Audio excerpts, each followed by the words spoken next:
Hey, how's everyone doing?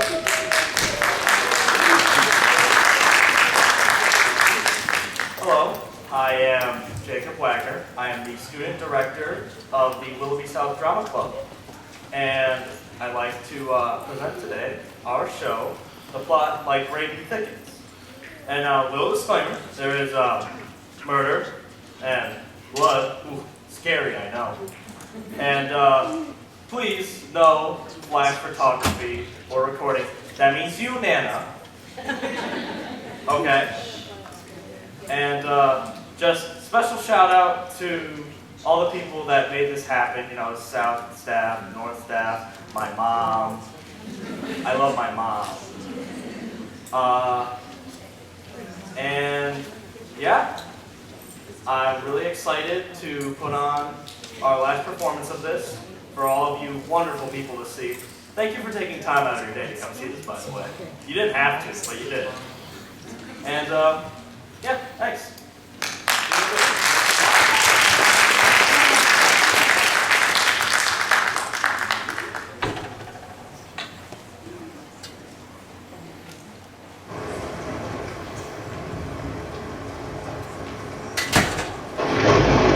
Forget about the girl. We've got bigger worries. Such as? That document or whatever it is Edward is carrying around. What about it? It could be our eviction notice. What do you mean? I mean, they could be divorce papers. If I'm left out in the cold, you would be too, Tony. We'd both be penniless. Divorce are things that lie between you. Edward has grown tired of me, and I suspect he's already picked my replacement. At first, I thought he was simply having a mild flirtation with that Dixie Cream donut, Peggy Sue. But now I'm not so sure. Peggy Sue, she's a knockout. But you're more sophisticated than she is, more glamorous than she is. 20 years older than she is, Tony. That hominy-fed hussy has one thing I don't. Youth. That's one thing Edward's money can't buy me. Edward's money, it should be your money too. If only he hadn't made you sign that agreement. But he did. I'm afraid the only way his fortune could possibly become mine is if he were to drop dead before he divorced me. Okay, hold it. That looked pretty good. Can we get some more lights, please? Thank you. And kill the storm. I think I'll save the rain effects till later in the scene anyways. You can take a break. I'll bring you back in a few minutes and introduce you properly. Hello! You caught us at an intense moment. I was working on a little scene. Well, you'll see it later. I'm a writer. Playwright, to be exact. No, that's not entirely accurate. I represent a playwright. I'm his alter ego, so to speak. It would probably help if I had a name, huh? Let's see. Writer's alter ego. Alter. I know. How about Walter? Close enough? Fine, we'll call me Walter. Here's the deal. I might find it interesting to see how I commit a murder. That's not an offer you get every day, do you? The easiest way to do this is to deconstruct the crime, so that's what we're going to do. Now, pay attention. Once you see how easy it is to knock somebody off, you might want to try it yourself. In your imagination, of course. When I start a new play, the first thing I try to picture is the setting. I'm partial to old mansions like this one. It's dark and gloomy. A room such as this creates the perfect ambiance for murder to occur, don't you think? I like fireplaces and French doors and use them often. When the room lights go out, glowing embers and pale moonlight provide just the right amount of low lighting to evoke a sinister atmosphere. For example, see what I mean? Sort of makes you want to take out a gun or a knife or a garrote, doesn't it? And as you just saw, the French doors work great if you wish to throw in a thunderstorm. Pretty chilling, huh? I've learned to keep the storm effects to a minimum, though. If they go on too long, people in the audience can start popping up out of their seats and rushing out to the restrooms. That can be terribly distracting. 86 The Storm? I got the feeling you specifically were just about to get out of your seat and run out to the restroom. If you could hold it till intermission, I would be extremely grateful. To get back to the subject, sliding doors are good, especially for sudden entrances, and I usually show the base of the staircase beyond, so that you get the idea that the house is at least 2 stories tall. The characters can come and go up and down to their bedrooms, presumably. Passageway here gives them entrances and exits to the kitchen and to other rooms downstairs. Up right there is a door, you can't see it, but its purpose is to create the sound effect of people coming into and going out of the house. See? Another door above the fireplace leading to a parlor provides yet another access for the murderer to do his thing. Or hers, should I choose to use it for that purpose. When it comes to killers, I'm an equal opportunity playwright. That brings us back to the subject of suspects. I'd like you to meet them. There are quite a few. I mean, it wouldn't be much fun trying to guess who the killer is if there were only a couple of people to choose from, would it? Anyways, let's bring in the characters you just saw earlier. Tony, Allegra. Hey, guys, come back in. Oh, I need to tell you, this is the living room of a powerful and ruthless millionaire, Edward Worthington III. You'd be surprised how much time I put into coming up with the perfect names for my play's characters. Edward Worthington fits a mature man with a strong personality, and the third implies old money handed down through several generations. Admit it, you wouldn't conjure up that same image if I had named him Jack Spratt, now would you? As you'll learn, most of the other characters in this play have very strong feelings towards the man, including these two. This is Edward's wife, Allegra, his second wife to be precise. Help me out. When Edward grew tired of his first wife, Justine, he divorced her and married me. It's an old story. Middle-aged man dumps first spouse for trophy wife. I suppose I should be grateful you didn't name me Heisman. Oh, not a chance, my dear. Although I do go for laughs, I draw the line at low comedy. Allegra suits you perfectly. The name is beautiful and mysterious, like you. Thank you. I shall do my best to live up to it. I'm Blarg's brother. I'm a playboy, Tony Blackwell, if you wouldn't know my name. Can't help it if women find me irresistible, can I?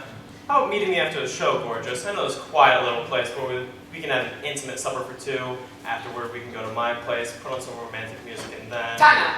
You'd better not make any plans for later, Tony. If I decide to make you the murderer, you might find yourself in an intimate little jail cell. That's true. How about a rain check? I use playboys in my shows fairly often. They invariably try to seduce one of the young women. A sweet, innocent maid, for example. That adds suspense to the story. Will she succumb to his charms, or won't she? That's called a subplot. At any rate, let me warn you, madam, if you do make a date with Tony, I absolve myself of all of his actions once the play is over. I can control him here on stage, but out in the real world, well, moving right along, why don't you two be seated while I continue the introductions? Justine, Deborah. Allegra mentioned Justine Worthington. This is she and their daughter, Deborah Worthington. Justine, what are your feelings towards your former husband? I despise the Remember, this is a G-rated show. old goat. Back when me and Edward married, I was young and attractive. I gave him a lovely daughter, Deborah. But when I failed to provide him a male heir he could mold to become as heartless and power-hungry as he is, he made my life a living nightmare. Poor Mom. Father didn't mistreat me, he ignored me. When I was 6 or 7 years old, I had long hair that fell to my waist. One day I took a pair of scissors and cut it all off, down to a 1-inch burr cut. That was years before girls even considered such a style. Oh, your lovely curls. I thought if I looked like a boy, he would pay attention to me. I don't think he even noticed. I might have been able to forgive Edward for what he did to me, but his behavior towards our daughter, I would resent him to the day I die. Or he does. We get the picture. Be seated, ladies. Edward has one other family member, his sister, Beatrice. Beatrice is several years older than Edward and helped raise him since their parents were jet setters who were constantly zipping around the globe, leaving their offspring in the care of nursemaids and servants. Beatrice is somewhat befuddled, and it's possible that Edward allows her to live in his house more from a sense of duty rather than any real affection towards his sibling. Did somebody call me? Yes, Miss Worthington, come down here, please, and say hi to all these nice people. People? Oh, hello! It's so nice to see you. I don't go out much, so I rarely meet anyone except for Edward's associates who call occasionally. And I never seem to understand what they're talking about. Oh dear. I had no idea so many guests were coming to Edward's birthday party. I don't think we have nearly enough food. Oh, don't fret, Miss Worthington, they won't be joining us for Good. dinner. Oh dear. It isn't that you're not welcome. Consider yourselves lucky. Stage food is seldom what it's supposed to be. Mashed bananas for whipped potatoes, that sort of thing. Starving actors usually love dinner scenes and will eat anything that's not nailed down, but still, there are some food substitutions even they shudder to think about. You did very nicely, Miss Worthington. Please join Tony and Allegra at the table. All right. As Beatrice mentioned, tonight's gathering is for a special occasion, Edward Worthington's birthday, his 50th, in fact. If you're wondering why his ex-wife would be present in such an event, it's because Justine's alimony checks are signed by Edward, so she bit the bullet and showed up. The birthday boy and his current wife have not been getting along as of late. I suppose he wishes to have Justine present to remind Allegra how easily he could dispose of her if she crosses him one time too many. I doubt if it's crossed his mind that Allegra could get just as easily fed up and dispose of him in a different way. Baby brother Tony would only be all too willing to help. But I digress. Let me continue the introductions. Roy, Connie. Roy Phillips is Edward's business manager. He is responsible for overseeing his vast inheritance, as well as the millions generated by Worthington Enterprises, a conglomerate of newspapers, television stations, and other media-related companies. It is a staggering responsibility that requires a serious-minded individual. So it's no secret why Roy is always uptight and displays all the warmth and humor of a popsicle. If Edward wanted to laugh, he'd hire a comedian.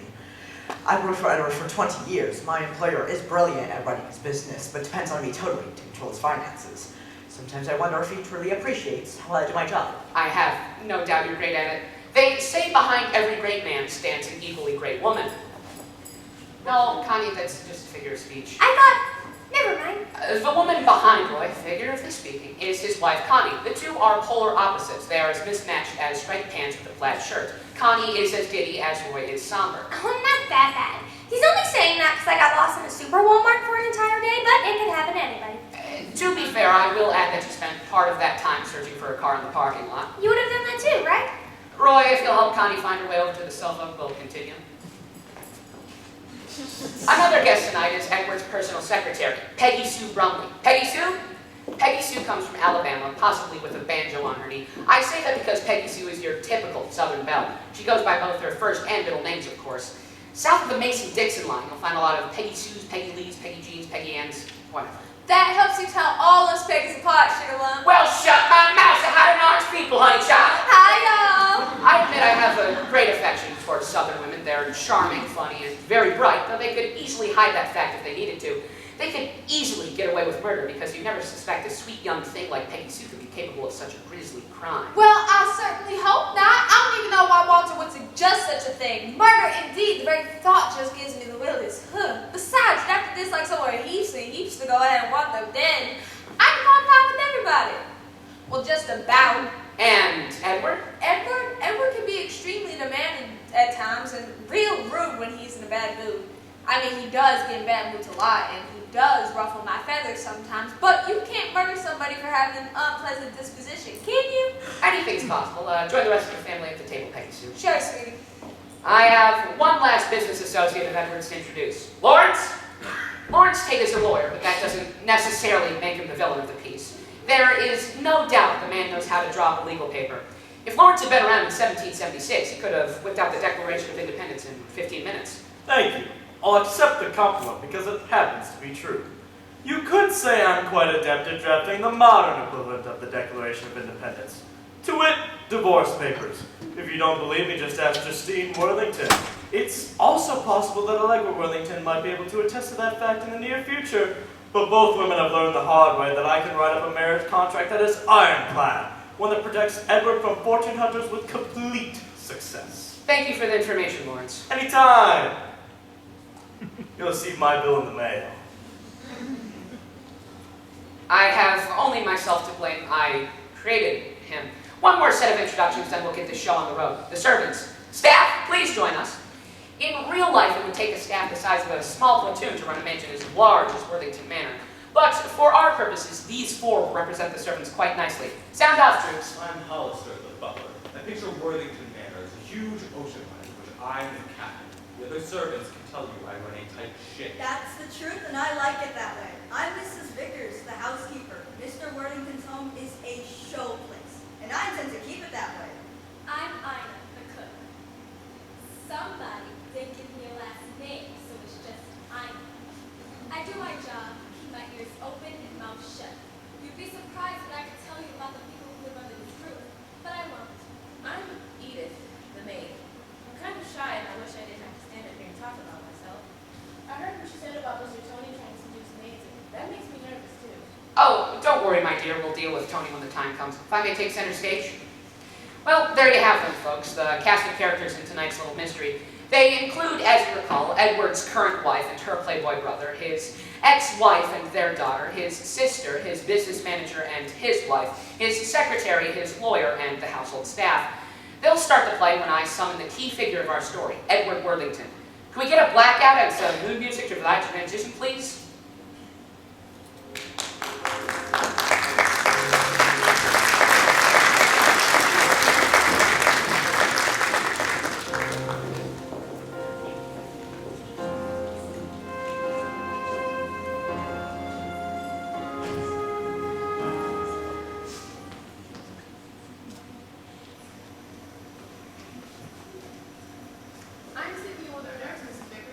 on the table, Edith. Though I doubt anyone will have much of an appetite.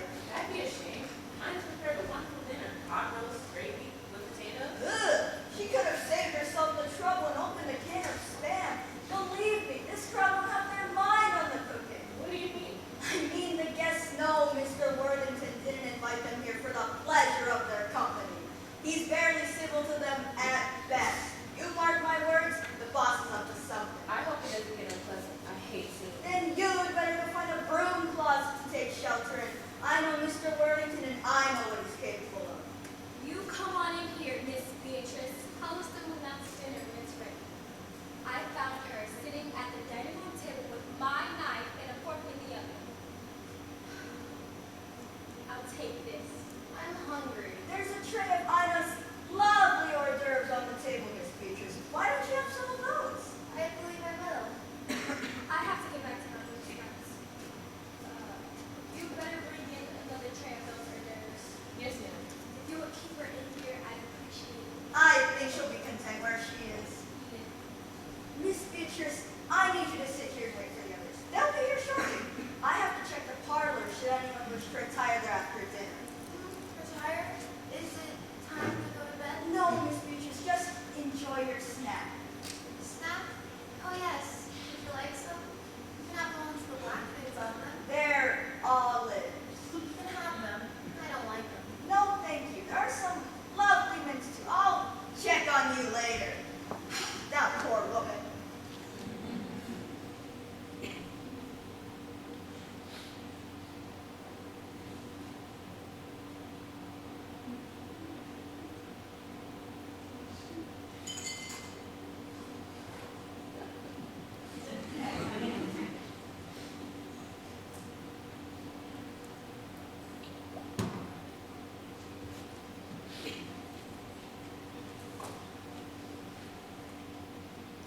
Nasty. You feel like a hypocrite. Besides, where do you get someone who makes more in a day than you do in a lifetime? A doormat everyone can kneel and to kiss his feet? I think he owns several already. What'd you get him? A necktie was the closest thing to a noose I could think of. You? A gold-plated pen and pencil set. Since everything Edward touches turns to gold anyway, I thought it would be appropriate. Presents? Are those for me? No, Beatrice, they're for your brother. It's Edward's birthday. It is? That's right. It is. Oh dear. I forgot to get little Bubba a present. But I could give him something I happened to pick up. That's not necessary. I'll put these over here. Hors d'oeuvres. They look good. Most of them are.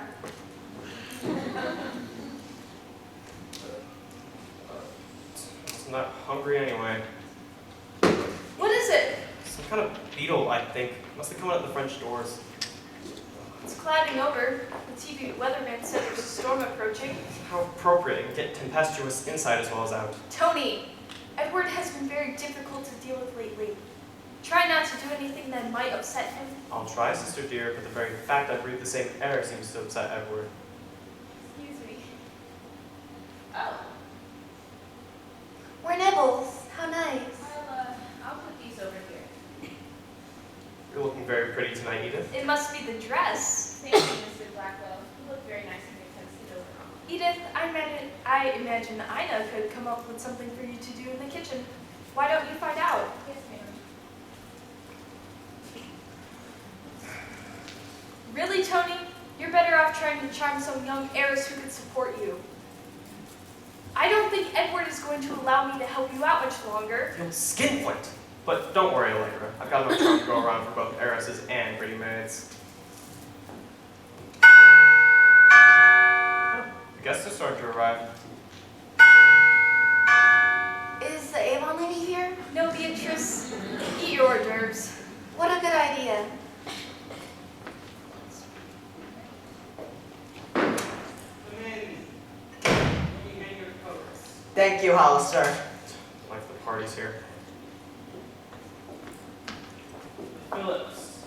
Hey, royal boy! Tony, Allegra. Roy, Connie. Allegra, you look beautiful! I love that dress. I wish I could find one just like it. I don't think they sell Armani at Walmart. You might be right, but I'll ask the next time I'm there. Where's You our do that. host? He'll be down shortly. Make yourselves comfortable. I'll get us something to drink. Care for an hors d'oeuvre? No, don't mind if I do.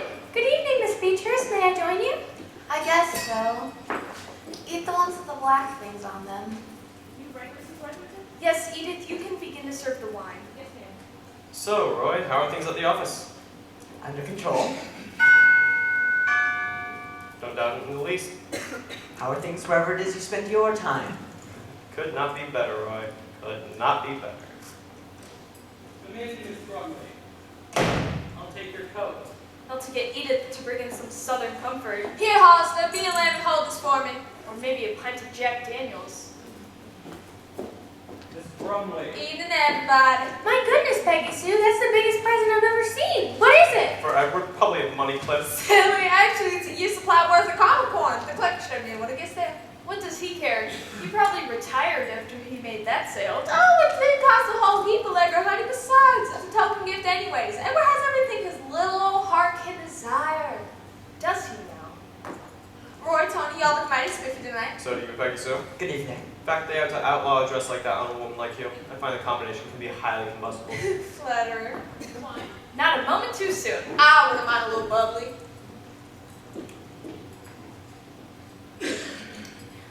Mrs. Phillips? Thank you, Edith. Miss Beatrice, would you like a glass? What's in it? Wine! No, if it's not Sprite, I don't want it. Run along, Edith, and set up round two. Yes, ma'am. Roy, come join us. Yes, dear. Peggy Sue? Why, thank you, Tony. That must be Lawrence. Everyone else is here. Mr. Tate, please come in. You were right, Allegra. It had to be he or the delivery boy from Domino's. And I know for a fact Ina cooked a roast, gravy, whipped potatoes. This way. Mr. Tate. Good evening, Lawrence. Allegra, everyone. Good grief, Lawrence. Why do you have your briefcase? This is a party. Have you gotten to the point where you've attached that thing to your wrist with handcuffs like a diplomatic courier? No, Roy, there are some papers inside that Edward insisted I bring him. This is for him as well. If you'll excuse me, he asked me to join him in his suite as soon as I arrived. How typical of Edward. He never stops thinking about business, even on his birthday. What was that? If someone's stomach is growling, they can eat the snacks with the black things on them. It was thunder. At least everyone got it before the storm. Yes, everyone's here. Now everyone is here. Justine? Who invited you to the party? Edward. And I wasn't invited. I was demanded to be here. He told me to drive down from college as well. Since he pays the tuition, I didn't have much choice. Hello, Deborah dear. Hello, Auntie. Justine dear, why didn't you come to the front door? Did you get lost? No, Connie. My sense of direction is fine. I didn't care to have Hollister greet me at the door like some guest. I mean, this used to be my home, and you speak my butler. It would have knocked him for the both of us. I prefer to let myself in. Come on, Mom, let's go hang up our coats. I've set up games in the parlor if anyone cares to play after dinner. Mrs. Vickers, Justine and Deborah Worthington just arrived unexpectedly. I'm afraid we'll need 2 more places set at the dining table. It's done. I knew they were coming. Why didn't you tell me? You didn't ask. Or wine, anyone? Why, Mrs. Worthington? I mean, the other one. And Miss Deborah, would you care for some wine? Thanks. Thanks, Edith. Put the tray on the table, Edith, and help me check the dining room one last time. Yes, You can ring if you need anything. Edith! Ina's a great cook, so at least we'll get a decent meal out of this fiasco. What's for dinner? Roast beef, gravy, whipped potatoes. Sounds good. Deborah, darling, why don't you and your mama join us? Sit a spell. All right. This will do fine. My, what a gathering. Edward's loving family and dearest friends. What a joke. Did somebody tell a joke? I must have missed it. Forget it, Beatrice. Tell Mrs. Vickers to call the organ man. That's pretty good. Edward is coming down. Get up, everybody. We have to tell us the birthday boy. Happy birthday, Edward! Cheers! Hold it! A playwright performs all the roles in his head as he writes the show. I needed a good actor to play this part, so I thought I'd jump in and do Edward for you. Anyways, carry on. And then... Hooray! Hip, hip, hip. Forget it, Beatrice. 2 hips are enough for anybody. I see you all managed to arrive. Good. I assure you this will be an evening you'll all remember. Here, honey, you need some wine. Thank you, Peggy Sue. You're welcome, sugar. Sit down, everyone. I have an announcement to make. When a man reaches the half-century mark, it makes him think, where have I been? Where am I going? What do I intend to do with the rest of my life? Right, Mr. Worthington? Yes, Edith, tell all the other servants I wish to see all of you in here now. Yes, sir. As I was saying, what do I intend to do with the rest of my life? I intend to make some important changes, for one thing. Changes? What kind of changes? That's precisely what I've gathered you all here to discuss. Edith informed us you wish to see us, Mr. Worthington. Yes, Hollister, I wanted all of my family, closest business associates, and servants present while I make an announcement. Everyone in this room depends on me to provide them a living. And thus far, I'd say I've provided for all of you very well. You would think my generosity would gain me your appreciation, if not affection. Apparently, though, what someone here feels is resentment, perhaps even hatred. It has come to my attention that one amongst you is a traitor. What? You suspect one of us is your enemy? I don't suspect, I know, and I have proof. Lawrence?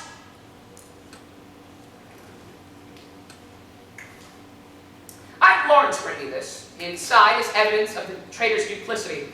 I promise you, before this evening is over, this person will pay dearly.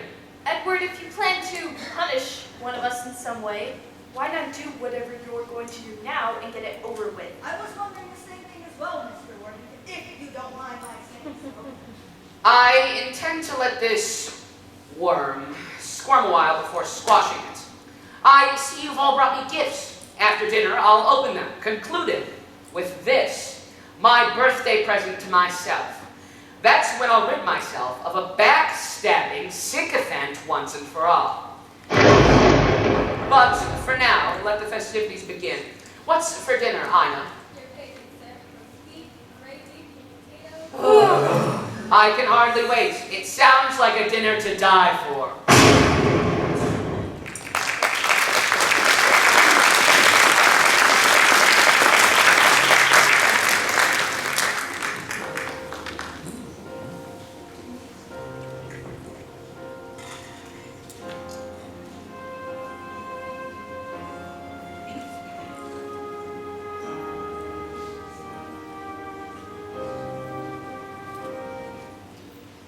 You've no doubt guessed that was a blackout to show the end of Act 1, Scene 1.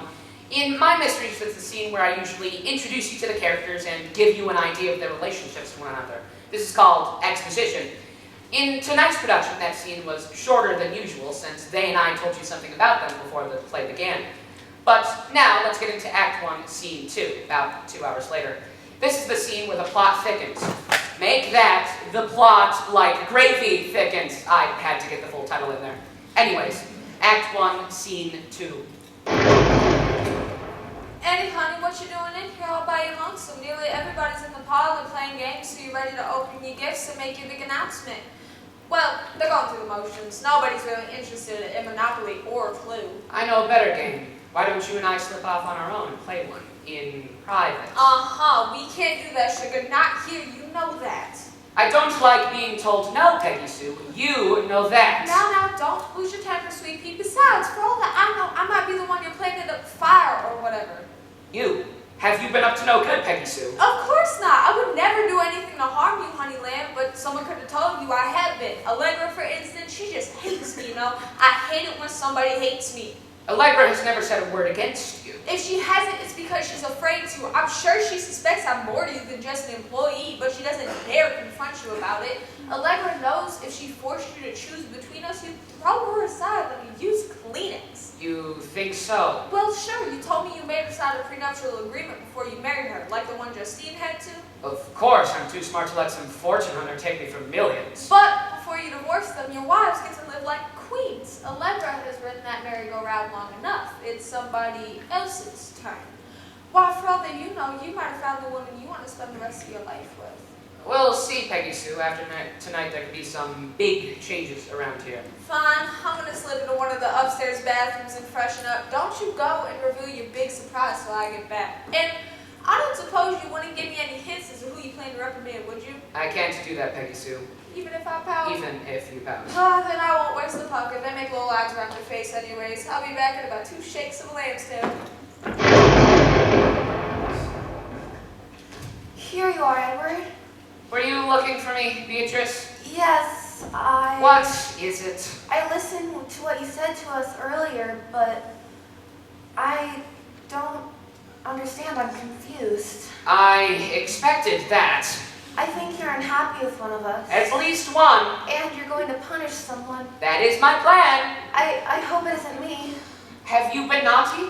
I don't think so. I try to be good. I try really hard. Then what are you worried about? Those papers that in the envelope that you put in your pocket. I'm afraid they're papers to, what do you call it? To put me in a home. Commitment papers. Yes, that's it.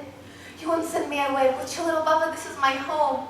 I lived here all my life, both of us have. I don't want to go anywhere else. I'd hate to banish you, Beatrice, but if you've done something really bad and need to be punished... I wouldn't. I haven't. We'll see. Do you know Mr. Jameson, Beatrice? Jameson? No, I don't think so. Paul Jameson? No, Jameson. Paul Jameson.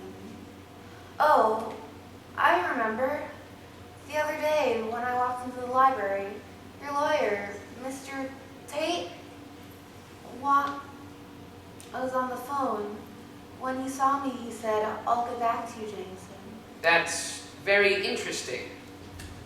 Yes, Mr. Worthington. My sister is tired, Hollister. I thought you might bring her to the kitchen and have Ina brew her a fresh cup of tea or whatever.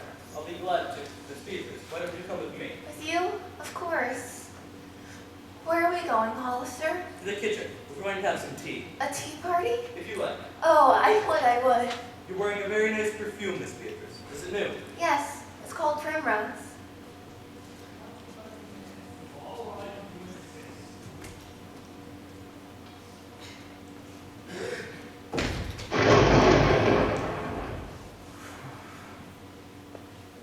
Oh, drat! The embers have gone out. Why'd you drag me away from the table? I own Boardwalk and Park Place. If someone lands on my property while I'm in here, I'll lose a fortune in rent. For Pete's sake, Lawrence, that's just a game. One that you were losing. I hope you do a better job of managing Edward's financial affairs than you do at Monopoly. So, what did you want to talk to me about? Those papers Edward had you bring him. What are they? Good grief, Roy. You know I can't tell you such a thing. How long do you think Edward would retain me as his lawyer if I went around revealing privileged information? Just look, you heard what he said about there being a traitor among the group here tonight. Thing is, I've transferred some of Edward's funds, quite a sizable amount, into a bank account in my name. Why would you do that? Because a major television station Edward has wanted to acquire for quite some time is going on the market. If they knew he was going to make an offer, they'd double their asking price. So I plan to make an offer in my name. If they accept, I'll purchase it, then revert the property to Worthington Enterprises. I see. Yes, now that I've explained it, but if Edward noticed the money transfer and doesn't know why I did it... Say no more. You want some free advice? If I were you, I'd save that get-out-of-jail-free card you drew. This is no joking matter. I know, you're right. But why tell me now? Why not just tell Edward? If I know the one he suspects of betraying me, then there's no point in bringing it up. He's never shown any interest in the details of how I've invested his money before now. And why bring attention to it if you don't need to, am I right? Well, yes, so you'll just tell me if those papers relate to me. I don't know. What? I have no idea what's in that envelope. Edward instructed me on my way here to go by his office, look in his desk drawer, and take out the envelope with the wax seal. And then immediately upon arrival, show it to him. And that's what I did. I assumed you knew. As did everyone else. Edward could have brought the envelope himself. I suspect he had me bring it so he could make a show of me giving it to him, stir everybody up. But the fact is, I'm as much in the dark about its contents as you are. So they could be about you as well as anyone? Me? I don't feel guilty at all. My conscience is clear. Is it really? Roy, the game's over. Justine won. I would have, but I hid my money and I forgot where I put it. Oh! Here it is! Silly me! I must have deposited it in my bra. Now I'm blood busted.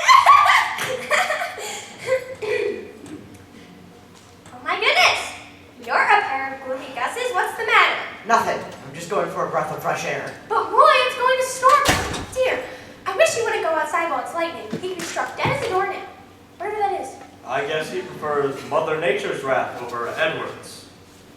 Huh? Lawrence, we rolled for you and Roy. I took all your money. You went bankrupt. So I heard. Oh, I think this belongs to me too. The way I see it, get it while you can. Edward taught me that. Don't, Mom. Don't worry, dear. I'll hold my temper until your father makes that announcement of his. After that, anything goes. I wish you'd get it over with. I hate suspense. I love murder mysteries, but I always read the last chapter first to find out who did it. If you hear a rumble in the sky, it's Agatha Christie spinning in her grave. Calm down, Aggie. Murders make me nervous, and when I get nervous, I break out in hives. It's just awful. Aw, I bet it is. Good thing calamine lotion is so cheap. So, anyway, Lawrence, how about telling us what's in that envelope Edward is holding so close to his heart? If he had one, I'll make it worth your while.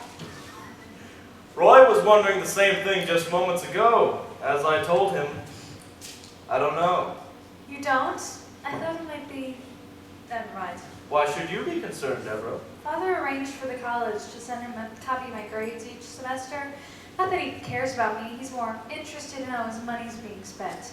I've had some problems lately, and well, I haven't been doing so well in most of my classes. And you're worried he'll cut off your tuition? Yes. If he tries it, I'll cut off his head. Oh my goodness. We won't know what he's planning until he decides to tell us. Until then, the contents of that envelope will remain a mystery. I'm back, Goody Honey. Fresh as a day. See. Oh, I thought he was in here. Have y'all seen him? Not lately, which is how I like it. After his announcement, he's been lying low. Not low enough, I prefer 6 feet under. Mom, you don't mean that. Don't I? He was just in here a little while ago. Oh, the French door's open. He probably went out to that. No, Roy did. Speaking of, I better go and find it before it starts to rain and he gets soaked. I don't think they make drip tuxedos, do they? Excuse me. So you've made yourself fresh as a daisy and you're looking for Eddie, honey. Just how personal of a secretary are you, Peggy? I don't have a 5 years notion what you mean. No, I think you do. It seems to me you're setting yourself up to be the third Mrs. Worthington. The third. What Edward and I do is none of your business. Maybe, maybe not. But if he decides to divorce Allegra and marry you, he might decide 2 ex-wives are more than he wants to support. I was asking Lawrence here, if that envelope, that mysterious envelope contained a prenuptial agreement for you to sign. But he says he doesn't know what's in it. You don't? Your guess is as good as mine, my dear. A prenuptial agreement? I hadn't thought it could have been that. Golly, I hope so. I'm gonna go find him and make him open his gifts right now. I guess I just made her dead. Darn it! It just occurred to me that Peggy Sue could be my next stepmother. Look on the bright side, Deborah. If you move back home, Peggy Sue could cook you grits for breakfast. I'd rather eat grass. I'd rather die than live under this roof again. That sounds good, ladies. I'd like a cup. No, I mean, might need the caffeine for when I start a fight before the whole shindig is over. Mom! I'm just kidding, dear. Maybe.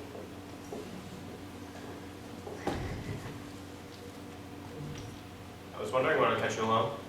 Oh, Mr. Blackwell. It's Tony. Mrs. Bickerstaff. Never mind what that old dragon told you. She's not around. You look worried, Edith. What's the matter? It's Miss Beatrice. Beatrice? You mean Miss Looney Tunes? Don't say that. She just gets a little confused sometimes. Sorry, I meant it in the nicest way. Tell me about her. Miss Beatrice's behavior has been very odd lately. Lately? More than usual. She started taking things around the house. Things. What kind of things? Mostly little decorative items like, a crystal ashtray, Fabergé. Fabergé. We're not talking cheap trinkets here. I know, most of the objects are very valuable. What does Beatrice do with them? Does she sell them? No, she hides them to take out look at it, except she tends to forget that she lives there. We, the servants, always finding things stuck away in strange places. We looking back there long. Oh, there's no harm done then. What are you so worried about? We're afraid Mr. Worthington might notice expensive items have been missing and think one of us on the staff is doing it. Those papers he had the lawyer bring in tonight, they are dismissal papers. Mine, Ina's, Hollister's, and Mrs. Worthington's. So, you can just, if they are, you can just tell them that you're all innocent. That his sister's the one with the sticky fingers. No! He had her put away.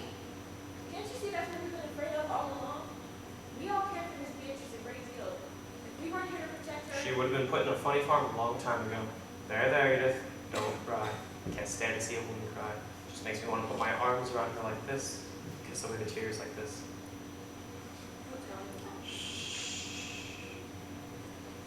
You must. I must. There's a strong attraction between us, Edith. You feel it too. There's no need to fight it. I can't. I'd be dismissed. Edward doesn't have to know, and what he doesn't know won't hurt us. Everything will be fine, my sweet. Just trust me. Eat it! That bunch in there is slurping up coffee like camels at a watering hole. We'll need another pot. Tell Ina. Yes, ma'am. If you have the urge for something sweet, Mr. Blackwell, we'll be serving birthday cake shortly. I beg your pardon? You know exactly what I mean. Edith is a nice girl, and I intend to see she stays that way. Is that a threat? Take it any way you like. If I see you near Edith again, I'll tell Mr. Worthington. You know as well as I how he feels about you. It won't take much to have him throw you out on your ear. Why, you? Save your breath, you two-bit gigolo. Edith is off you if you fit hard. That witch! I trust you're not referring to me. No, it's that housekeeper, Miss Vickers. Did you catch her trying to raid the pantry? I was just talking with the maid. I told you to leave her alone. Mrs. Vickers is very protective toward Edith. So I found out. Forget about the girl. We've got bigger worries. Such as? That document or whatever it is Edward is carrying around. What about it? It could be our eviction notice. What do you mean? I mean, they could be divorce papers. If I'm left out in the cold, you would be too, Tony. We'd both be penniless. Divorce? Are things that bad between you? Edward has grown tired of me, and I suspect he's already picked my replacement. At first, I thought he was simply having a mild flirtation with that Dixie Cream donut Peggy Sue. But now I'm not so sure. Peggy Sue. She's a knockout. But you're more sophisticated than she is. More glamorous than she is. 20 years older than she is, Tony. That hominy-fed hussy has one thing I don't. Youth. That's one thing Edward's money can't buy me. Edward's money. It should be your money too. If only he had made you sign that agreement. But he did. I'm afraid the only way his fortune could possibly become mine is if he were to drop dead before he divorced me. Not much chance of that. Edward's as healthy as a horse. Well, even horses have accidents. Allegra, what are you suggesting? Nothing, Tony. Nothing at all. Excuse me, Mrs. Worthington, Mr. Blackwell. Yes, Hollister? What is it? I'm just bringing the birthday cake. We thought we'd gather everyone in here where Mr. Worthington can cut it and open his fingers. Very good, Hollister. Where is Edward? I don't know, madam. I haven't seen him since dinner. Neither have we. I'll look for him upstairs. Why don't you tell the others to come in here, Tony? All right. Get everything prepared, Hollister. We'll be right back. As you wish, madam. Oh, and Hollister, you better have a towel handy, because before this party is over, someone might be bawling their eyes out. I'll keep that in mind, sir. If there's any justice, it will be you. Set the cake here, Ina. Your cake looks beautiful, Ina. It's too good for the likes of Mr. Worthington, but thank you. Watch what you say, Ina. You never know who might be listening. If someone stitches to that cold-hearted monster, let them. I would quit long ago if it weren't for Miss Beatrice. We all would have, but we have to hold our tongues for her sake. She'd be lost without us. Yes. I know, but he just makes me so mad sometimes. At dinner, he even had the nerve to say, "My with potatoes tasted a little odd." You didn't compliment the gravy, though. You said it was nice and thick. He was just trying to get on my good side. He knew he had made me angry. One of these days, I'll carve him up along with the roast Oh, beef. Ina! Quite enough! Mr. Worthington left instructions that champagne is to be served with cake. Ina, Edith, come with me. I'd better check it downstairs back with fresh man towels.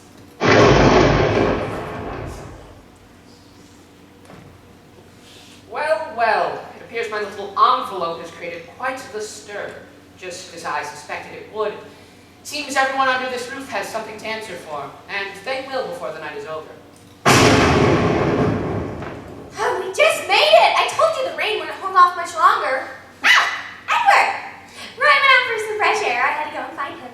And you did! Real miracles never cease! Oh, you're teasing. It wasn't easy, though. You have such a large estate. Which, fortunately, I can afford. Can't I, Roy? I mean, my investments are sound, aren't they? Of course, Edward. Why do you ask? It's been a while since I went over the books with you. I think it's time we had a meeting. Say, next week? If you wish, I'll schedule sometime Friday afternoon. Monday, 9 o'clock, sharp. Whatever you say, Edward. It's party time. Be seated, everybody.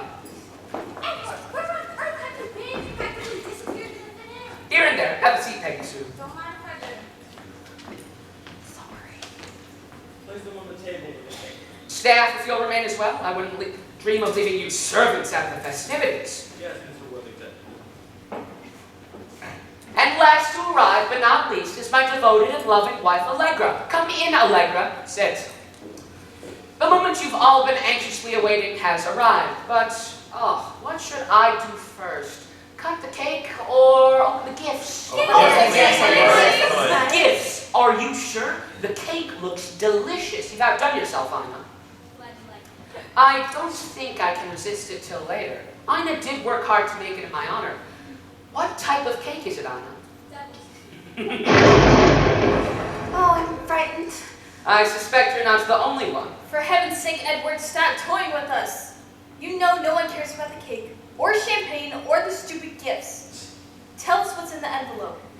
So you prefer cutting to the chase to cutting the cake, do you, my dear? Very well. Since you're all so consumed with curiosity to know, I suppose I'll get on with it. What a harmless-looking piece of paper, isn't it? But what a commotion it has caused. Of course it has, Edward. You're holding someone's fate in your hands. More than one person's, possibly. How right you are, daughter. How right you are. Just tell us who's, Edward. Open the envelope already. Get on with it. Please. If you insist, I'll let you do the honors, my dear. Open it.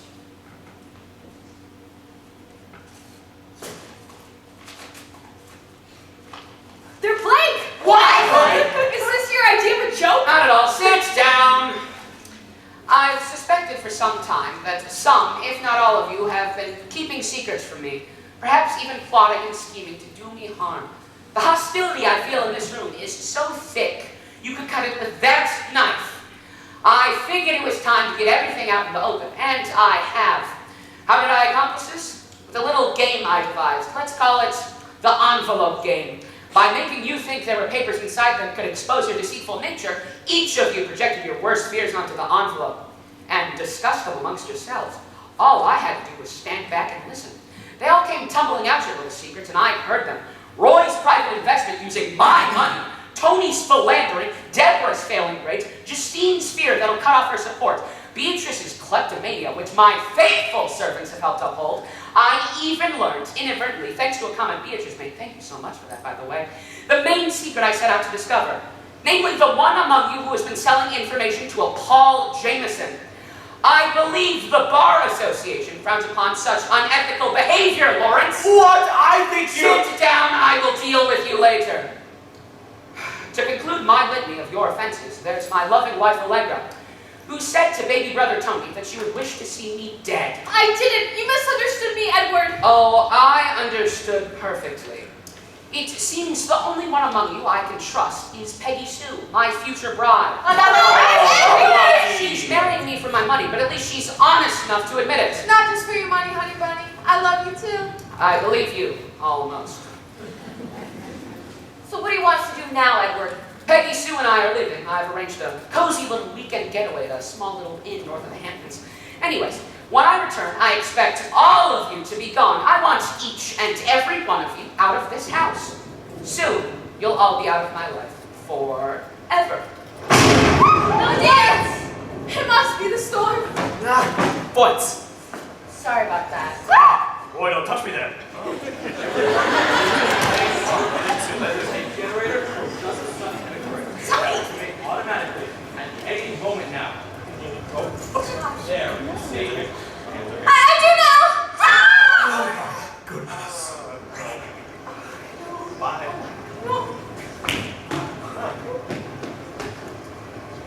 He's dead! Freeze! Wasn't that exciting? Oh. Payroll corn syrup and red food coloring. I'll probably get a sugar rush like you wouldn't believe. Anyways, as you've no doubt guessed, that was the end of Act 1. You might have noticed I did delay the range. You're welcome. At any rate, it is time for Act 2, so you can stretch your legs and do whatever it is you need to do. Anyways, see you in 15 minutes.